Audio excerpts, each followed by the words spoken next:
Janelle and Dr. K, I'm gonna let you take it away from here. Cool. Awesome. Thank you, Ben. Hi, everyone. As Ben said, my name is Janelle Johnson. I'm Director of Event Education here at the Endocrine Society. My background is in business management, nonprofit organization. You'll notice that I said nothing about endocrinology or endocrine. For that expertise, I have the wonderful honor of working with Dr. Karabi. Oh, wow. The first time I've ever said it wrong. Dr. Kravataki and Dr. Tabon and they work with our committee, our member committees in order to bring together this wonderful program that we call ENDO that is taking place in San Francisco, California this year, July 12th through 15th. At ENDO, I'm just going to give a brief overview and then I'll turn it over to Dr. Karavataki and Tora Tobon if you want to give any of your highlights. But content will not be in short supply at ENDO. We have plenaries, different panel sessions covering an array of topics from obesity to diabetes, GLP-1s, updates in thyroid care. Will be presenting our guideline on diabetes and pregnancy, have a joint guideline with ESE. As you can see on the screen, there are a number of things that are going on at Endo. If you're really curious, you can go on our website and visit the Endo program planner. When I'm done talking, I'll put a link in the chat and you can review the numerous number of sessions that are going to take place at Endo. You go on to the next slide. All right. So along with some of the things that we're used to, I see the burning question on everyone's minds in the chat. I'm gonna make everyone wait until the end. You gotta hear about endo first. But before I get to abstract submission decisions, we have a number of new things for you to enjoy when you're not presenting your abstract. We want to increase opportunities for our members to be able to communicate with our speakers.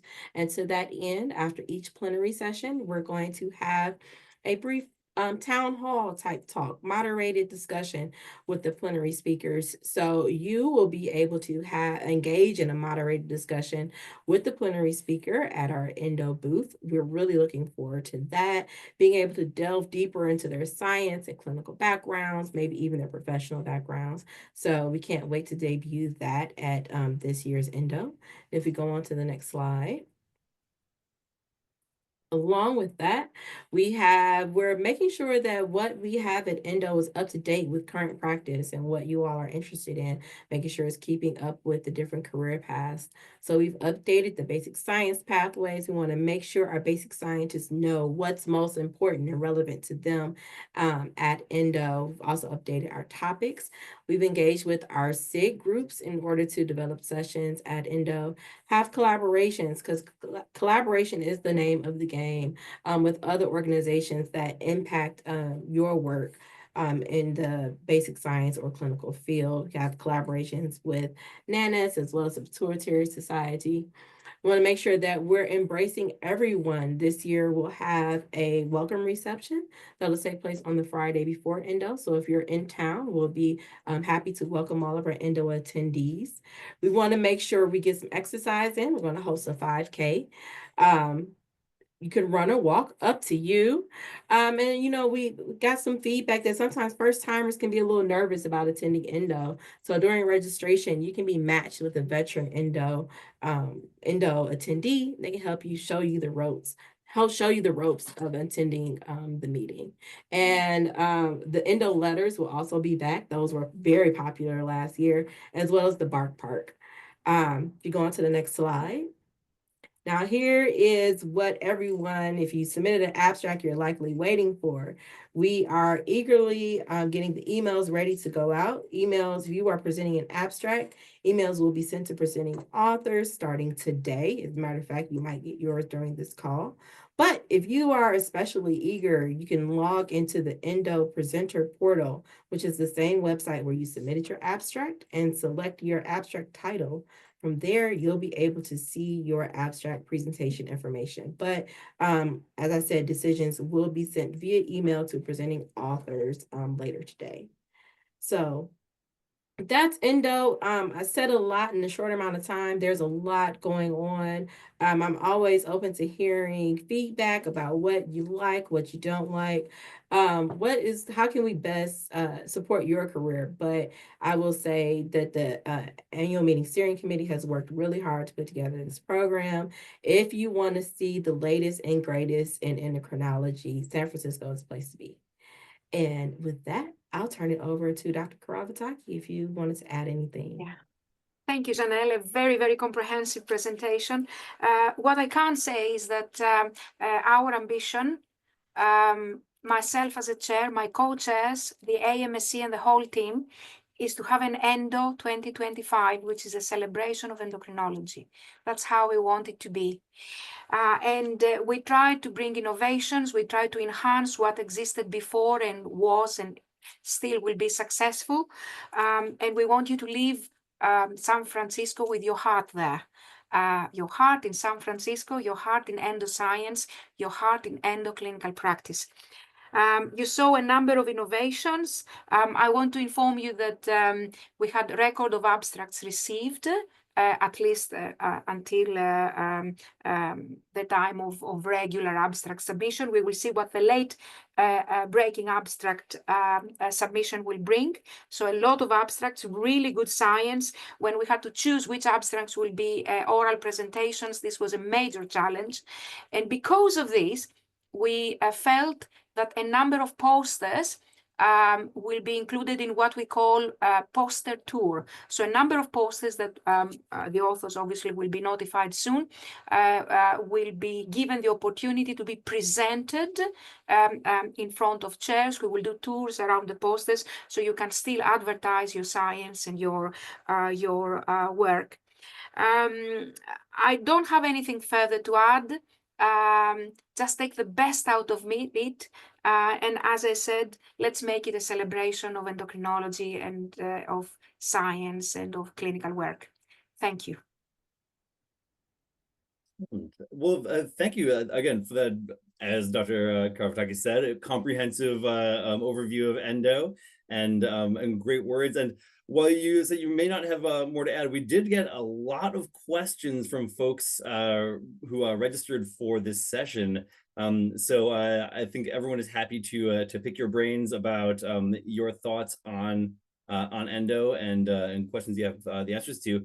And we have a perfect panel for answering these questions as well. Dr. Teddy, from what I said, last year was your first endo, if that's right? That's correct. Last year was my first endo. Great, so perfect new attendee perspective. Dr. Toro Toban, I think you mentioned you've been, what, 4 or 5 times? Yeah, this would be, I believe, my 4th time. Excellent, excellent. And then Dr. Karavataki, if your endo attendance was a real person, they might almost be old enough to drink at this point, I think. Well, my first attendance was in 2006. Excellent. Okay, great. So perfect perspectives to talk about some of the questions that we got in here. So the first question that we actually got several iterations of this. It was, what is the endo experience like, and do you have advice on making the most of Endo 2025 as a PhD student, as a recent graduate, as a junior fellow? I think we got maybe like 4 or 5 different versions of this question being asked. Do you have any advice or any kind of recollection of what the experience was like that you want to share? Maybe Dr. Teddy, we can start with you. So, I mean, my experience has been great so far. I was a recipient of the Flair Award from Endo, and this award allowed me to really, so this allowed me to join the annual meeting steering committee, where I gained a front row seat to the process of selecting speakers and planning a conference, and collaborating with leadership and faculty members during this time. And I'm thrilled to say that it's been very fantastic for me, and it's been very rewarding as a PhD person. All right, Wonderful. thanks. Yeah. Dr. Toro Toban, any thoughts on the experience or any advice on a new graduate or PhD student or fellow? Absolutely, absolutely. I like the way Dr. Karataki described the Endo experience because I do think it's a big celebration. And I think one of the first things I experienced during my first times, you get there and you get so overwhelmed because it's such a big environment. There's so many things going on at the same time that as a first-time attendee, if you're a junior, you might feel a little bit overwhelmed, and that's okay. So what I would say is when you go there, just think about what is it that you want to gain from that experience. It's your first celebration. You're probably, hopefully, gonna have 20 more, 30 more. So it's not like it's gonna be your only experience ever. You don't have to absorb absolutely everything in that experience. And I think having that intentionality allows you to understand that you don't have to be in absolutely everything at the same time, because you're gonna realize that's impossible. um, there's a lot of things going on simultaneously. And I think that can create a lot of frustration when you're like, okay, but there's three things that I want to attend and they're happening at the same time. Well, you're gonna have to choose which one truly aligns with what you want to do today. And sometimes you're gonna have to realize it might be that there's three phenomenal sessions going on right now, but instead of having to go to one session, that might be the opportunity for you to meet with that mentor that you actually admire and that is going to open a door for you to do research. Or so thinking about this as a whole experience, you're not going here just to see lectures. You're going here to make connections. You're going here to this is like a big family. To experience this is a big experience. So um, I would say in order to digest all of this information and kind of like to understand how to optimize it, uh, taking your time the day before to go through the schedule and use the app, I think it's a phenomenal tool. Um, go through the sessions. The app really allows you to kind of select through clinical pathways, basic science pathways, or areas of interest. Are you more interested in thyroid? Are you more interested in diabetes? Try to kind of select and bookmark. Maybe I'm more interested in these type of talks, and make sure you highlight what is it that you absolutely don't want to miss so that you can prioritize those. And you're going to realize probably by the end of the third day, you're going to be a little bit more tired. So make sure that those things that you absolutely don't want to miss are prioritized. So that's what I would say. And after that, it's just such a great experience. Just try to enjoy it. Try to enjoy it. Don't try to absorb absolutely everything. This is a place to have fun and to learn and to build community. So just try to make the most out of it. Beautiful. Thank you. That's excellent advice there. And that kind of segues into another question that we got pretty frequently, which I'm gonna target to Janelle and Dr. K, as well as you and Dr. Teddy. So what is the best way to network and make the best of Endo as a first-time attendee? Janelle and Dr. K, do you have any thoughts around like what networking activities there might be? And then if anybody has thoughts on like how to actually go about networking, ways to prep for that as well. I can touch on the actual activities, and I'll leave it to Dr. Karavi to talk about like any personal experience, professional expertise she may have. There are several receptions that'll happen at Endo where everyone will be open and ready to receive new connections. As I said before, there's going to be an international attendee reception on the Friday before the meeting begins. There's an opening reception on that Saturday, which is always really exciting. Hint, hint, there are small snacks there as well. So if you get there early enough, you can put together a small dinner. There is an LGBTQIA reception as well as a minority mentoring poster reception. Those are on the Monday of the meeting, where everyone is welcome to attend and join those receptions and network with your colleagues. There's also the basic science reception, specifically geared towards our bench researchers, but again, open and ready to be receptive to everyone. I always recommend if you hang out in the hallways during the transition time, that's a great time to meet people as well. You get to see everybody. And my fun tip is to make sure you visit the ribbon wall. On the ribbon wall, there is a long line of ribbons that you can add to distinguish yourself as an attendee. There's everything from, you can distinguish yourself as a poster, the more serious ribbons, or you can distinguish yourself as a bonehead. The bone researchers and clinicians love that ribbon, and those tend to be a good conversation starter. You can also use the app. In the app, you'll have access to everyone who has allowed themselves to be designated as a registrant of the meeting. You can scroll through there and see who's from your area, who you may want to be able to catch up with. So yeah, that's my planner perspective. I'll turn it over to our member leaders for your perspective. May I add something? Go for it. There are many networking opportunities, as you saw. One piece of advice to all, especially young attendees: don't be shy. Approach people during the network activities. Approach senior researchers, clinicians that you may have read their papers, that you may admire, that you want to speak with.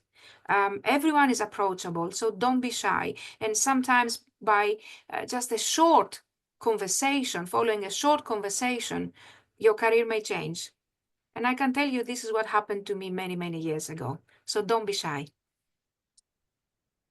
I would also like to add that also the poster session is a very great place to network, and also at the booth where you have all these companies advertising their products.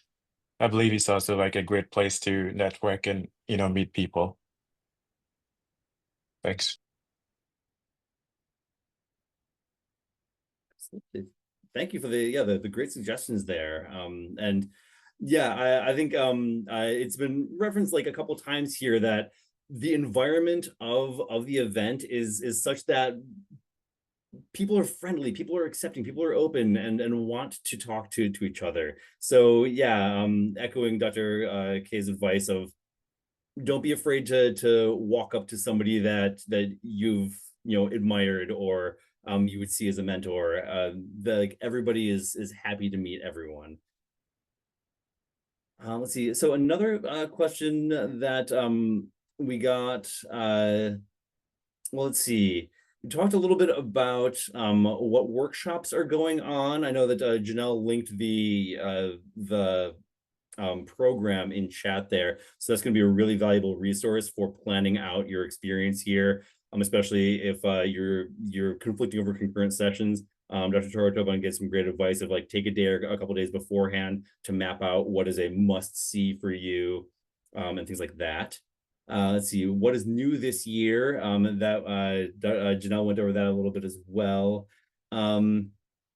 Let's see, there are a couple of questions about specific, topic tracks like thyroid, and there are specific educational tracks that are going on as well. Is there anything else that folks need to know about the educational tracks that have been established? I will turn that over to our wonderful planners who also serve on the committee. I can tell you where to find it, but if you want to know the background of like what is really important to your field, I'll turn it over to our members. Janelle, were you talking to me? Because the sound became quite low. Sorry. No, Ben had asked about any highlights in the program for this year, any specific topics. I know there's a lot on obesity, where we'll be in 2030, our plenary sessions. Is there anything you want to share with the group? Okay, now I know you like everything. I tell you that exactly. The program has been created with so much enthusiasm by the whole team. And it's as if you're asking a mother to say which child is the most beautiful. and this is very difficult. So I was saying to my co-chairs and AMSC members, I wish I could divide myself in 100 pieces and be able to attend everything. So I find everything very exciting. If I could highlight something, this would be the plenary sessions. And I would strongly recommend that all of us, all of you, all of us attend them. Unique opportunities to hear about new science and some things about the future in our discipline. But otherwise, I think everything is fantastic. And forgive me for being biased. It's a fair bias. There's a great lineup, I would say. Excellent. Yeah, I would hate to ask anyone to choose. Great. Well, I think that covers a lot of the questions. Janelle, your presentation actually already knocked out several of the questions that we got preemptively, which is very well done there.